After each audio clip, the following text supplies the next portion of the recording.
Alright, we have a new TWID today, and we have the new order system that is going to be coming with Renegades.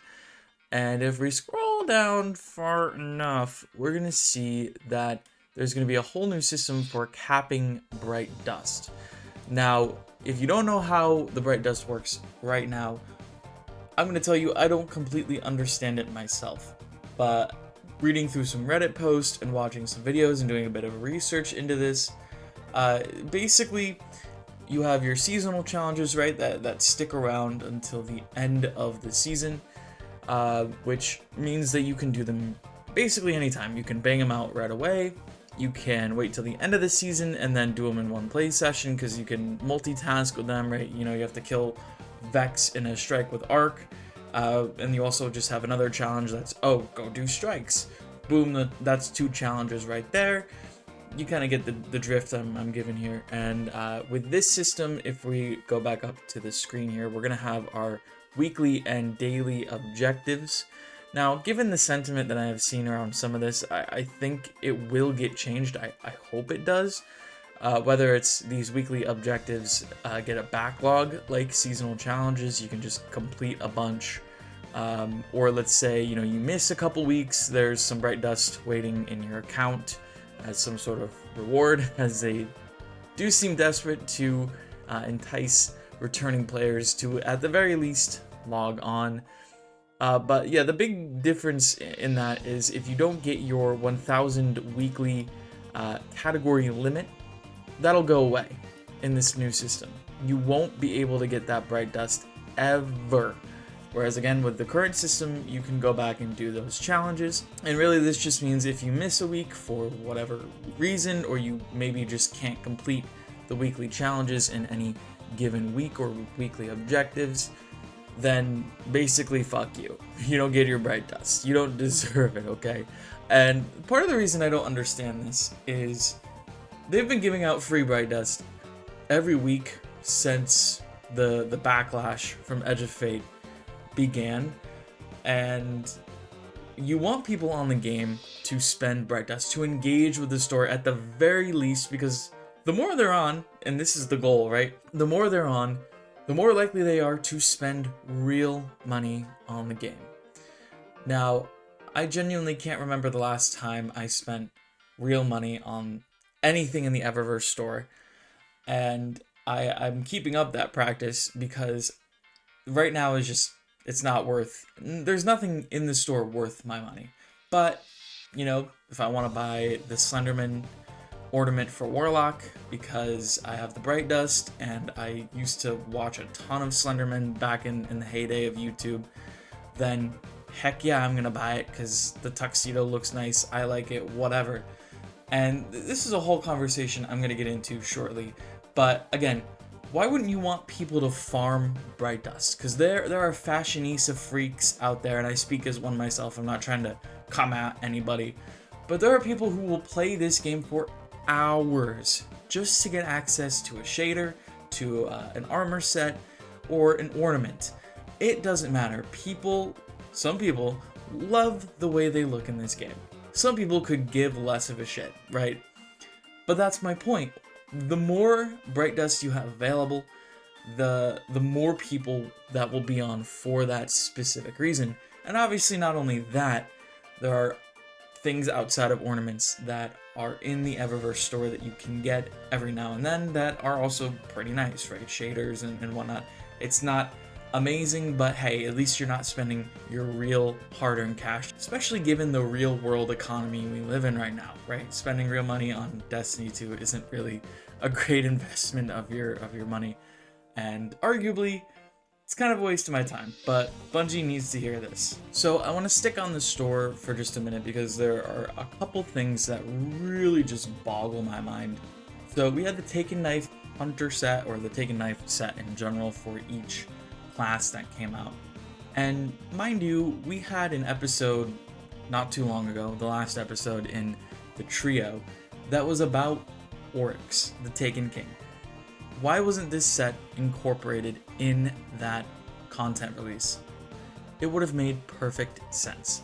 I mean, this screams I'm gonna get at least 10,000 people across the board to log on just for this armor set. It doesn't matter how you had to get it, as long as it was just playing something in Heresy, right? It was finding some secret chest somewhere, or just unlocking triumphs, or whatever the case may be. People would have flocked for this. This stuff here, you know, I really don't care too much about personally, but I know some people would still log on to unlock this stuff. Remember how big of a deal Super Black was when Into the Light came out, and how big of a deal that shader was. And you know, I don't really use it because it's kind of boring if you ask me, but everyone and their mother wanted to at least unlock it, so you would have it. And I very much can guarantee that the same thing can and would be said about this shader, the Nothing Given shader, if it were made available to everyone in-game for free. And the reason I bring this up is there's obviously a disparity between Eververse sets and in-game sets. The easiest way to look at this is you have the Smoke Jumper set, which I'm trying to see if I have any of it. It looks the exact same as the Tech Sec, I believe.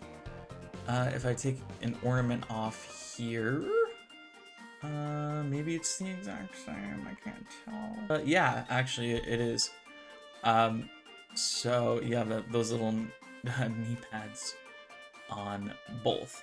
So we get reskinned armor sets. Sure, they have different origin traits, or set bonuses. It's the bare minimum, but they're the same. But for some reason, we still get new Eververse sets that we have to pay money for. It doesn't make sense. These should be, at the very least, available for Bright Dust, and honestly, they should be earnable in-game through your time. Again, wherever you have to earn these.